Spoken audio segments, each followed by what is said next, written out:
দর্শক, আমার হাতে আছে আইটেল ভিশন ওয়ান।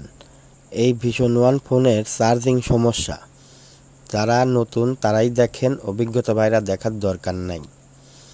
নাট মাট সব খুলে নেবেন সুন্দর করে, আস্তে আস্তে, যেন রিবন না ছেড়ে।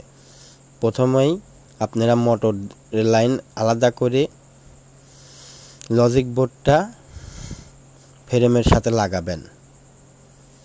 লাগানোর পরে হিট দিয়ে আস্তে করে তুলে ফেলবেন, যেন কোনো কিছুর ক্ষতি না হয়। মাইক্রোফোনের ক্ষতি হলে কিন্তু আর কথা যাবে না, এদিকে লক্ষ্য রাখতে হবে। হট গানের হিট থাকবে 350। আমি আবার বলছি, হট গানের হিট থাকবে 350। ধরার সঙ্গে সঙ্গে দেখবেন উঠে যাচ্ছে। হিট সিং দিয়ে সুন্দর করে ফুটেগুলা ওয়াশ করে নেবেন, যাতে ফুটাগুলো হয় চার্জিংয়ের পর্দা যাতে সুন্দর করে বসে। দেখতেই পাচ্ছেন আমি সুন্দর করে ফুটেগুলো তুলে নিলাম। এখন একটা চার্জিং পোর্ট এইখানে লাগাবো, সেম মাপের হতে হবে, অন্যটা হলে কিন্তু ঝামেলা। আমি ওর থেকে একটু ভালো দিলাম, দেখলেন লাগিয়ে গেল। এখন সুন্দর করে তাতাল দিয়ে 4 ঠ্যাং জ্বালাই দিব। দেখতেই পাচ্ছেন, সম্পূর্ণ ভিডিওটি দেখবেন, না হলে কিন্তু মিস করে যাবেন, পরে আর পারবেন না। সেজন্য সম্পূর্ণ ভিডিওটা দেখুন।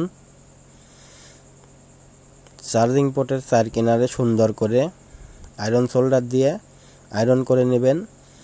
আর এই যে এইখানে 5টা পিন আছে, দেখবেন 5টা যেন একবারে খাপে খাপ মন্টুর বাপ, একটার সঙ্গে আরেকটা যেন না লাগে যায়। আমার কাজ পড়াই শেষ। সুন্দর করে লাগাবেন যেন একটার সঙ্গে আরেকটা না লাগে যায়। কাজ কমপ্লিট। ফোনের সঙ্গে সেট করতেছি লজিক বোর্ডটা, মোটর লাইনটা দিয়ে নিলাম।